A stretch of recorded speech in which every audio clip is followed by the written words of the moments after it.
We have a country that is going to be very rich. It's a country that we're very proud of, but it's going to be very rich. President Trump's trade war not inspiring a jobs boom. In fact, it seems to be doing the opposite.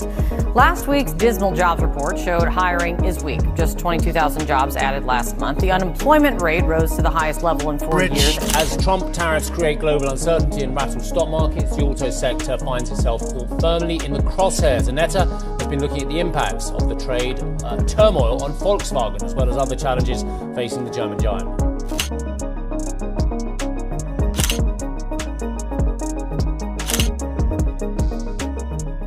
Few saw it coming.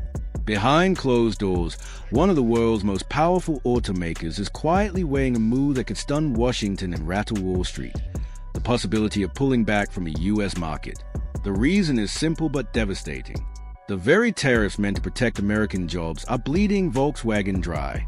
A 27.5% import tax has turned every shipment of cars into a liability, stripping away more than $1.3 billion in just the first half of 2025 and cutting billions more from annual forecasts.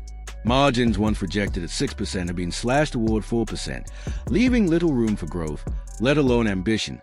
The hidden truth you want to admit is that Volkswagen's crown jewels, Audi and Porsche, are the most vulnerable of all.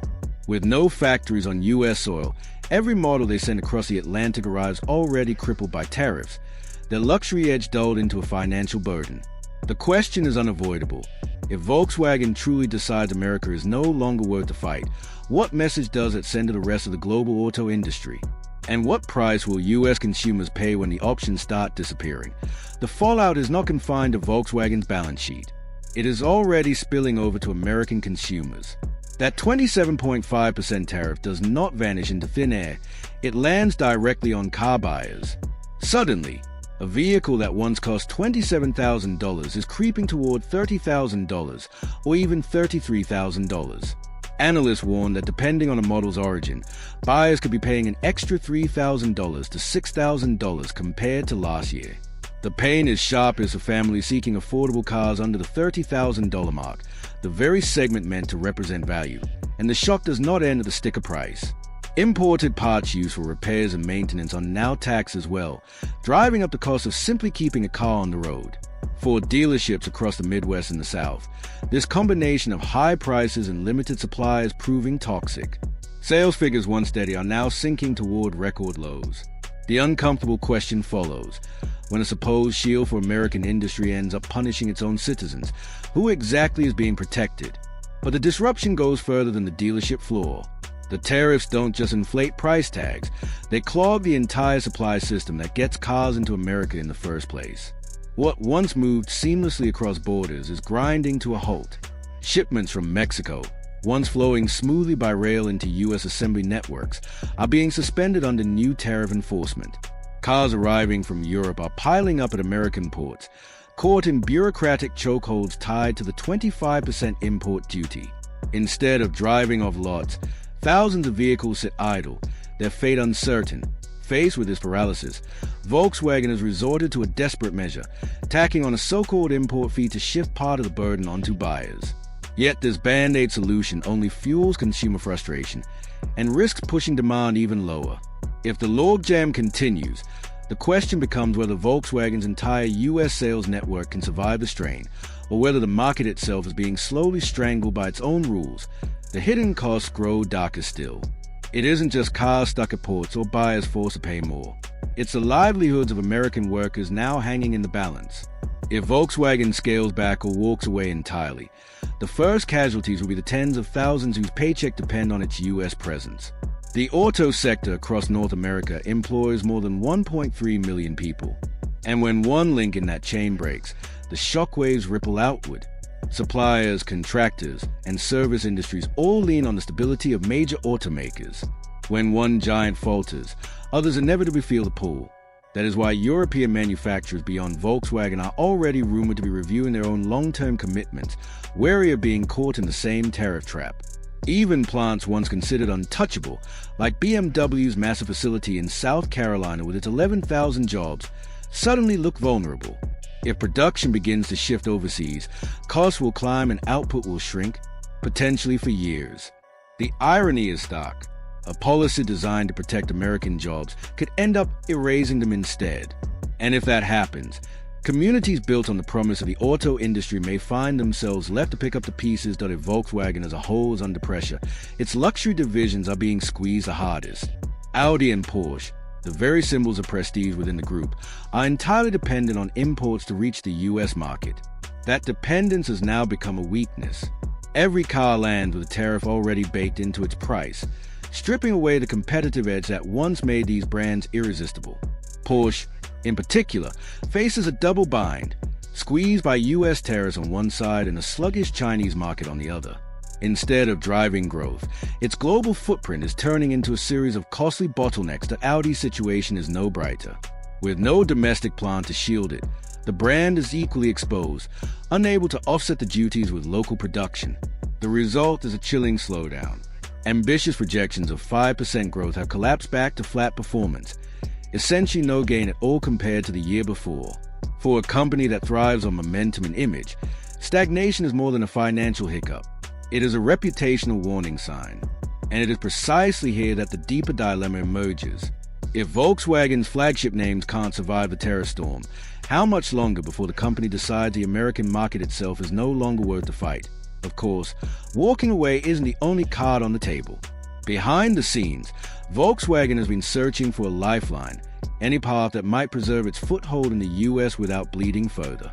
The most dramatic option under consideration is negotiating directly with Washington over the possibility of building a brand new Audi plant on American soil. On paper, it sounds like a grand solution, a multi-billion-dollar investment pitched as proof of loyalty to the U.S. market in exchange for relief from punishing tariffs.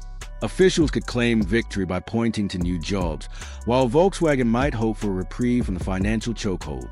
But the fine print tells a different story. Localizing production would take years, not months, and the cost would be staggering. By the time the factory doors opened, how much market share would already be lost? How many consumers would have turned to other brands? That's why the question remains unresolved. Is this massive investment a genuine rescue plan, or just a costly gamble that delays the inevitable retreat? By now, it's clear the fallout extends far beyond Volkswagen's balance sheet or the immediate shock to consumer prices. If the company scales back, the damage won't simply be counted in lost sales figures. It could be measured in the erosion of America's industrial prestige. Global manufacturers pay close attention to signals, and once the U.S. market begins to appear hostile rather than welcoming, the perception spreads with alarming speed. A country once considered the ultimate destination for investment risks being seen as unpredictable, costly, and politically volatile. The implications stretch further than Washington may be prepared to acknowledge. U.S. auto exports to neighbors like Canada and Mexico, long a cornerstone of continental trade, could quickly become collateral damage.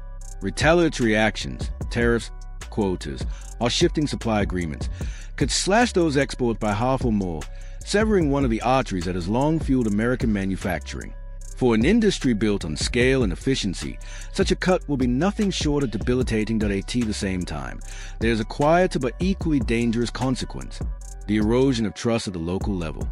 Dealerships, repair shops, and service centers across the United States depend on a steady pipeline of imported models and parts. When that flow is restricted, revenues collapse, leaving businesses in smaller towns and regional hubs scrambling to survive. Communities that once thrived on a healthy mix of domestic and imported brands may find themselves hollowed out with fewer jobs and declining consumer confidence. And above all, the symbolic blow may prove hardest to repair. The label "Made in America," once synonymous with reliability and global leadership, risks losing its shine in the premium and luxury market. If rivals in Europe or Asia can deliver smoother trade flows and competitive pricing while the U.S. becomes mired in tariff disputes, prestige will migrate elsewhere. Protection on paper, in other words, may not shield America from decline in practice. It may accelerate the very irrelevance it seeks to avoid, and here's where the story becomes more than just about Volkswagen. A withdrawal by one of the world's largest automakers would set a precedent that others could hardly ignore. If tariffs can drive out a company of this scale, what message does that send every other global manufacturer operating in the U.S.? The warning signs are already visible. Economists caution that tariff walls rarely build prosperity. More often, they choke it. The very policies advertised as protection are now being accused of producing negative consequences for growth and prosperity, not only in the United States but across interconnected markets. If Volkswagen were to step back, it would not stand alone for long. Other firms might soon follow, reducing competition and shrinking choices for American buyers. The irony is sharp. Consumers end up paying more, not less. And with fewer options, the so-called protection of the American auto industry could in reality push the country into a weaker position for the long term. So the lingering question is this: are these policies truly defending U.S. industry, or are they quietly undermining it from within? And that leaves us with a final thought.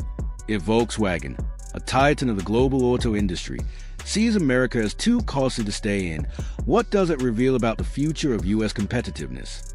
Could this be the first domino in a chain reaction that reshapes the balance of the entire global auto sector? Or is this just a temporary standoff in a longer game of industrial power? If this gave you something to think about, consider subscribing for more analysis. The future of the auto industry may depend not only on corporate strategy or consumer demand, but on whether policies meant to protect growth can avoid becoming the very obstacles that hold it back.